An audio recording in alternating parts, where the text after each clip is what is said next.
Let's cover Godzilla Destroys the Marvel Universe Issue 1. We start off with Mole Man finding some vibranium that is infused with unstable molecules. He uses this vibranium to make a weapon to take over the surface world, but when he activates it, he inadvertently awakens Godzilla.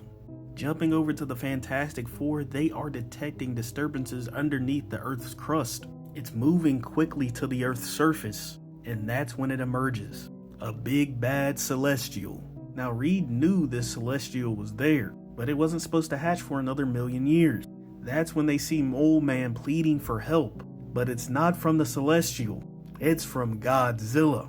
Immediately the two titans start to fight, but this newly born Celestial is no match for the King of Monsters as it gets ripped apart and taken out as Godzilla lets out a victory roar. Now the idiot Mole Man out of frustration shoots Godzilla with his new staff. The Fantastic Four subdue him before he angers it more, but Godzilla is out for blood as he crushes them.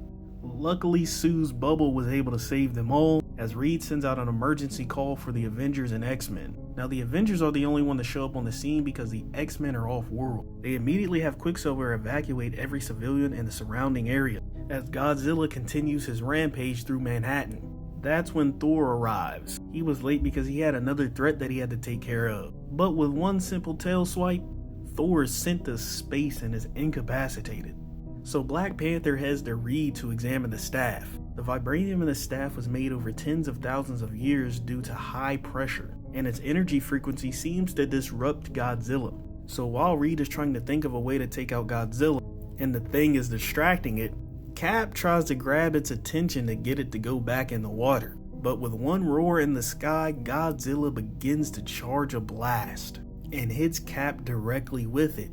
Luckily, he has his shield and is able to reflect the blast back at Godzilla, leaving a big gaping hole in its body. But even Godzilla's own atomic breath isn't enough to take it out.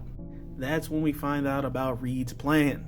They're going to ship Godzilla off into the negative zone, but as they're charging up the machine to send him there, Godzilla is in pursuit of Cap, and he accidentally leads him to the Baxter building where Godzilla completely destroys it. This is exactly when Reed activated the machine to send him to the negative zone, but when the building got destroyed, it reversed back on Sue, Reed, and Cap as they disappear along with the top half of the Baxter building. So with them gone, Black Panther needs to head back to Wakanda because he believes he can devise a way to take out the King of Monsters. So Wanda transports him to Wakanda, and some more heroes show up to help stop Godzilla's destructive rampage.